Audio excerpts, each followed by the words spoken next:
We are here today to interview a man who is very kind, very humble, and very accommodating to his people.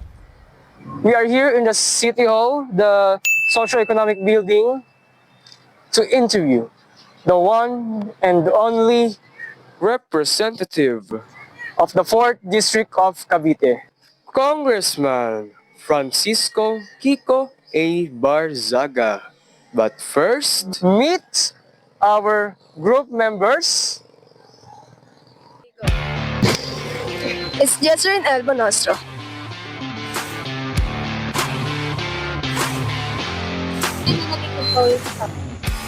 It's Giselle Rabanera Esmeralda.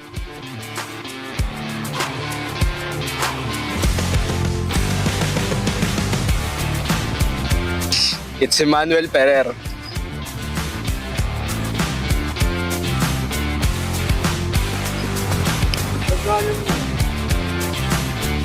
It's Dexter, Jan, and Bernabe.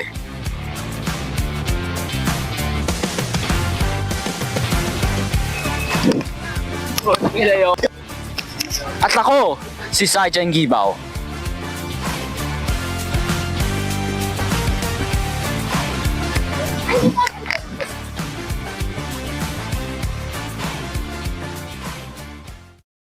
It is a good day everyone sa mga nanonood po dito sa aming YouTube channel. And today, kasama po natin ang the one and only, it is one of the most prominent congressman in the history of the Philippines. The one and only, the representative of 4th District of Cavite, Congressman Kiko Barzaga. Harap mo dun. Bihira lang po makakita ng gantong congressman na very humble, very kind, kahit behind the camera, mabait po si Congressman Kiko Barzaga. And very accommodating. So, Congressman Kiko Barzaga, we are here as students to learn about your perspectives in sa kabataan po at sa mga nangyayari po sa gobyerno ngayon. So, first of all po, Congressman, I hope that our questions that we made don't find you very disturbingly and offensive po. Okay?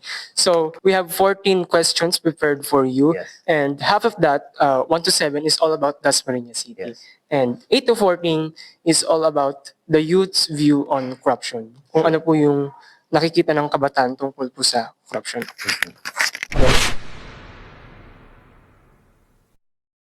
Question po is, ano po sa tingin niyo yung pinakamalaking hamon na kinakarap po ng Dasmariñas?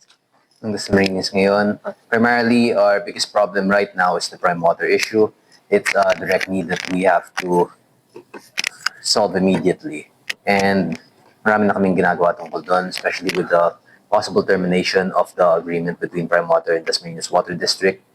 And I've already discussed with Senator Villar last month regarding the change of management for the water supply in Dasma. Thank you. Kung may isa po kayong gustong baguhin o improve sa city, ano po yun? Sa akong gustong baguhin, siyempre ang advocacy ko is actually animal welfare.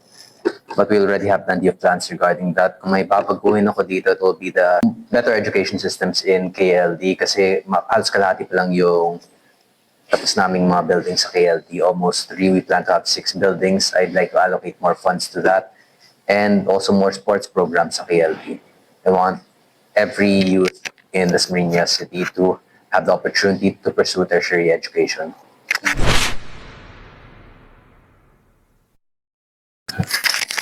Marami pong nagsasabi na mabilis ang pag-unlad ng Dasmariñas. Ano po sa tingin ninyo ang dahilan kung bakit kakaiba o standout ang city natin? Mabilis naman talaga. Pero it's also a relative term kasi hindi naman ito mabilis kumpara sa mga pag-unlad ng mga ibang bansa. Like for example, if we can look at the GDP growth if we look at the economic growth of other countries like Singapore, China, Japan, our neighbors in Asia, edi mas malaki pa rin yung growth and advancement nila. But in a closed system like the Philippines, and especially in Cavite, pag kinumpara mo yung Dasma sa mga ibang lungsod, sa mga ibang municipalidad sa Cavite, mas mabilis talaga yung economic growth namin. So it is a relative term. We're growing quickly, but we want to grow even faster. We want to improve the economy even faster. And syempre ang pinakamaganda dito sa Dasma is unlike yung sa mga ibang mga lungsod municipalidad na nag-aaway-away yung mga leaders doon, Dasma has a one-party system where usually we have the majority in both our legislative and in our executive. So katulad ng lahat ng mga barangay captains, mga kapatido namin, lahat ng mga konsel kapatido namin, yung mayor, we're all unified and hindi kami nag-aaway-away, and that creates a singular goal for us. So yun yung pinaka-advantage ng DASMA. As for me, and since Lone District din tayo, walang mga multiple municipalities na within the scope of one congressman, so I can prioritize everything within our city.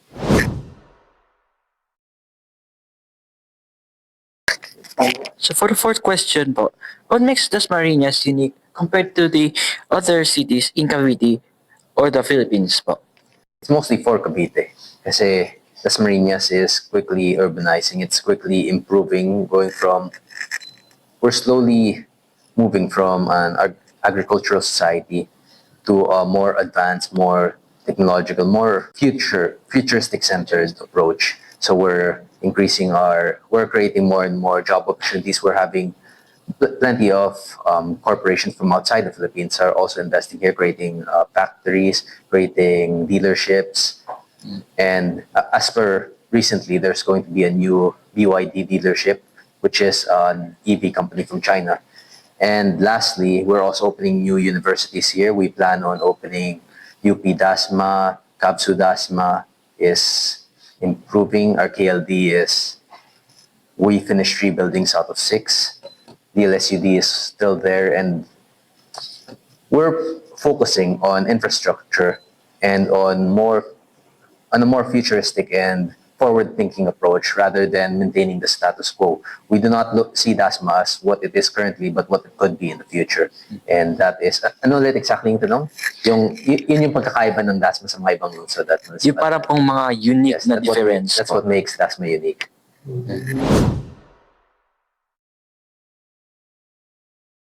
What are the successful projects we have here in our city? Can you cite some? The successful projects are mostly the infrastructure projects that I previously stated. We have the city arena, which is regularly being used. We also rent it out. So it's also an alternative source of income for the city. Secondly, we have the city of the Colegio ng Dasmariñas, which is the public college. We currently have thousands of, almost, well, not really close to 10,000, approximately mga 6,000 plus students na doon, diba? 7,000. As of this year, we have 7,000 students, which is a large percentage already. It's practically almost as much as Nambing Sulasal. Well, it's comparative to already the large universities and colleges here in Dasma. And as a public college, it's already a big step in the right direction.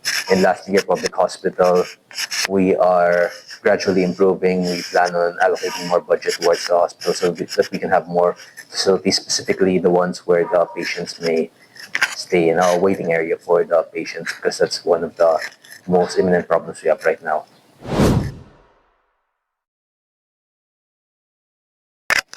Paano niyo po nakikita ang Dasmariñas City sa mga susunod na taon sa ilalim ng inyong panunungkulan bilang congressman? As a congressman, I have one role, that's to secure the priority bills, projects, and national government funding in our city. Now, that will depend on whether or not I could help lobby my bills in Congress. Pero regarding sa nagiging funds natin as a city, because I also take roles within the city, not just as a congressman, but also as one of the leaders here that helps shape our local policies within Dasmariñas. So practically, I do a wide variety of different things. But priority ko ngayon talaga is yung mga national bills na ipapasa ko. So right now, I leave DASMA to our local legislators and to the mayor and vice mayor.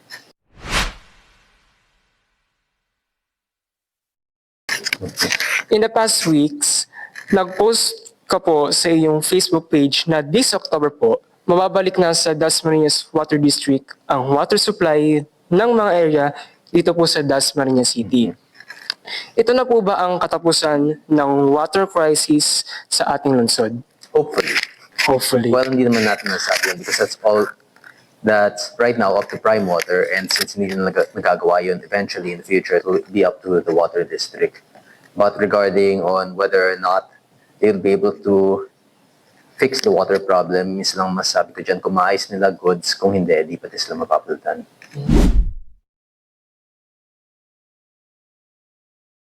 In your opinion po, where the corruption really start po? From system po ba or from the person? From what? From the system po ba or from the person? Local or in a philosophical sense? In philosophical sense. The philosophical sense is that corruption exists in government because of humans' natural greed. Hindi naman natin pwedeng alisin yung tao sa gobyerno. And at the same time, if we elect, the people who are elected as leaders are still just human in the end after all.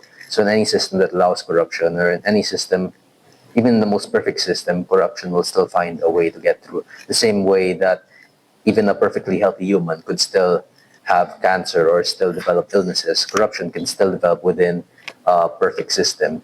Though the problem is, the more imperfect the system is, the more likely it is to be corrupt. So just as a person would have healthy habits so that they won't get sick, an unhealthy person with unhealthy habits is much more likely to get sick. So it's mostly based on statistics. You can't prevent corruption, but you can decrease the chance and the possibility of it occurring.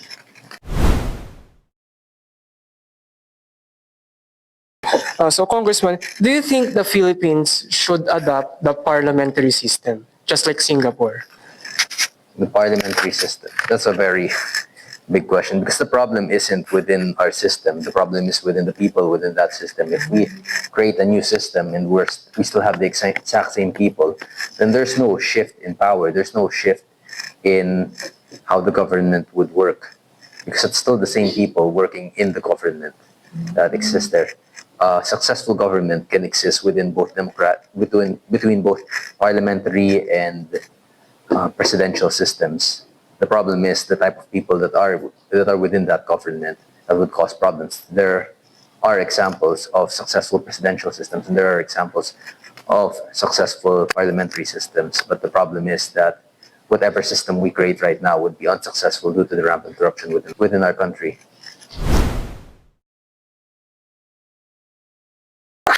So for the 10th question po, how can ordinary citizens, for example, the youth, can help prevent corruption at the local level? Well, it's very hard to do so. Because the problem is, there are plenty of youth that are against corruption. At kung sakaling may magagawa ang kabataan laban sa corruption, then magagawa na nila yun, because it's one of the biggest problems of the youth that the youth has within our government. But if we already have a system that allows the youth to fight against corruption, then why is there still so much corruption? The main issue here is that we don't have a system that allows youth to fight against corruption. As long as we're just protesting or speaking out against corruption without taking any logical or strategic actions against corruption, then we're not going to get anywhere. So ultimately speaking, may magagawa ang kabataan laban sa corruption, pero kung ganun kadali lang, edi wala na ang corruption ngayon, kasi yung kabataan ayaw na talaga na sa corruption ngayon. Especially the younger people now are very against corruption. So logically speaking, if they could have done something against corruption, it would have been done already. But the system also prevents the youth from participating and fighting against corruption.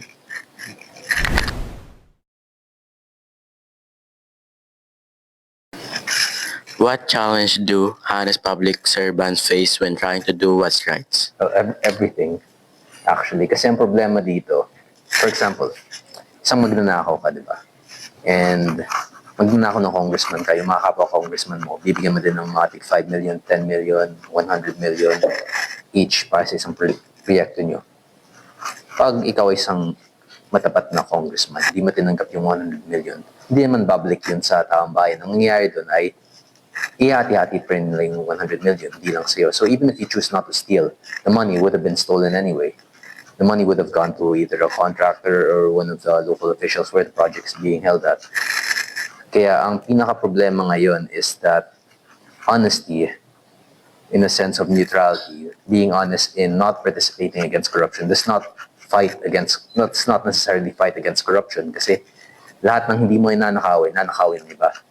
If you're not taking part against corruption, you're actively supporting it. And neutrality in a system like this does not necessarily stop or prevent corruption. So yun yung malaking problema nila. It's that they can't just not do anything and still be an honest politician, because by doing so, they are not increasing the amount stolen from our national funds.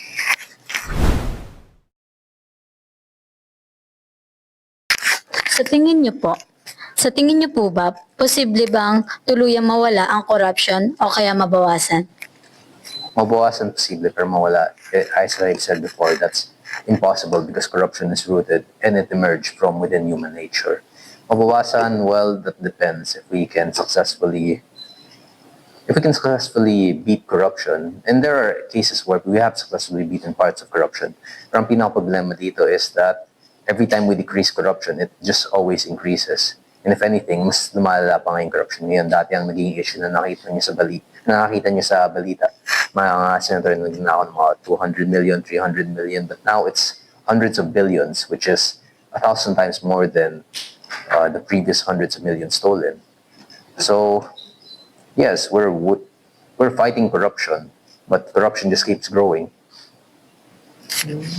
It's growing at a rate that we cannot fight. It's growing more than it's decreasing.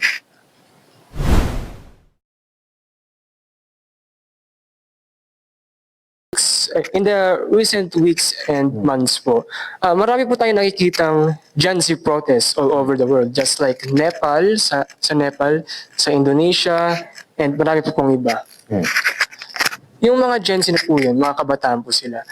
Ito na po ba yung sinasabing, yung kasabihan po ng ating pambansang bayani na si Jose Rizal na ang kabataan ay ang pag-asa ng bayan? Ito na po ba yun? So the problem is that we still haven't tested new governments that were installed after the protests. Kaya hindi natin masasabi kung mas maganda ang mga bagong sistema nila after protesting and removing their old government systems. So we still have to wait and see whether or not those were successful or those just put more corrupt officials into power or different corrupt officials into power.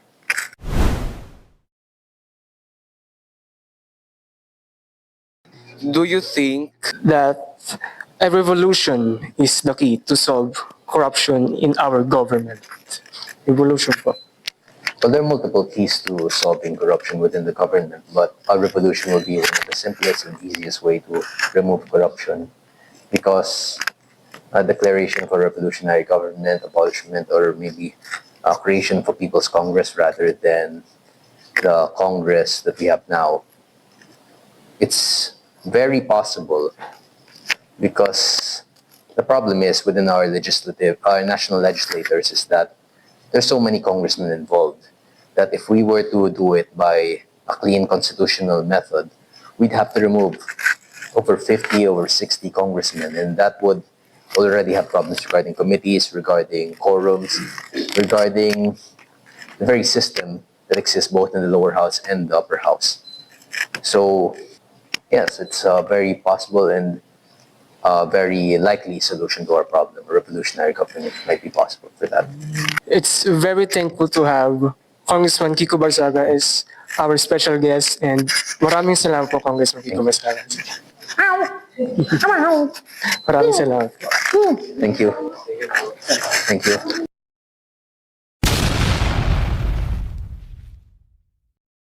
Dasmariñas City continues to grow and move forward as one of the most progressive cities in the province of Cavite. Congressman Kiko Barzaga said Dasmariñas is truly becoming a city of progress and hope. Congressman Kiko Barzaga shared that corruption continues to exist because of humans' natural greed. He said that even the most perfect system can still be corrupted if the people inside it are not honest. According to him, our country still lacks a strong system that allows the youth to truly fight against corruption. The youth may hate corruption, but change is never easy. Every time corruption decreases, it somehow grows again. Congressman Barzaga believes that honesty and neutrality must always be practiced, and that real change requires more than just protest. It needs unity, awareness, and a new kind of revolution led by the next generation.